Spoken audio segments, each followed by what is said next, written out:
What's up, everybody? John Downs here from the Downs Group. Today we're talking about a very hot topic, recessions. And how does that affect home buying, or should it affect home buying? So when I have one or two people every now and then talk about a topic, I'm like, they were just Googling something and they read online. When I have 10 to 15 people in a 2-week period of time bring up this idea that maybe I shouldn't buy because I hear a recession is coming, it makes me realize I need to do a video. So today I want everyone to understand exactly what a recession is and then what that might do to housing. So first and foremost, recession, what is it? It is 2 quarters, 6 months, where as a country we are slowing, not growing, okay? Now we've been growing very steadily for like a decade. So at some point, things will slow. People will have enough cars, they'll have enough clothes, they'll have enough furniture, right? Like they don't need to go out and spend a whole bunch of money and buy a bunch of stuff because what they buy has a shelf life. It's like good for a period of time. So it's gonna happen eventually, like who knows when. But what does that mean for housing? So a lot of people have fresh in their mind, like I do, 2008, 9, 10. That was a housing crisis, a housing related recession. It was caused by housing. Housing prices dropped 20% that year. It was just absolutely abysmal. I was a therapist. I just kind of helped people walk through how to unwind all their real estate. So it's important to look back further in history. I'm 42 years old. I don't remember a lot of the recessions other than 2008. But look at these charts. 1980, 81, 6%, 3% increase, right? Early 90s, a 2% drop, another 6% increase. So here's the deal. When you have recessions, interest rates typically fall. Falling rates generally will do 2 things. People refinance and restructure their debt. That monthly savings then helps pay off other debt and or build a cushion to then use for future spending.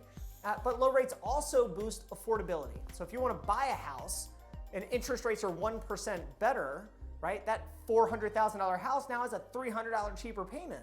So all of a sudden you can either go buy more house or buy one, period, right? And then it's that whole cycle of you need the first-time home buyer to come in, so the person that wants to move up to the bigger house and raise a family, then that person needs to sell their house to buy the other one, right? Like it's all part of a cycle.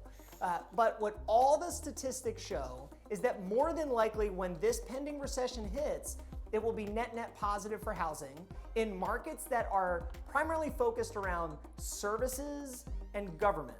And if you think of DC, Baltimore metro market, it's services and it's government, right? It's not like we have big massive oil pipelines and manufacturing facilities and things like that. Like the Midwest might actually see the slowdown. And there will be a recession, it's just gonna be in pockets around the country. Now, I had some people recently say, well, I wanna buy, but I wanna sell in 2 years. It is hard for any of us to give you visibility over a 2-year period of time. Housing is an investment that if you plan on keeping it as a rental, buy it today and move out a year from now and rent it, right? Like I'm 100% for that.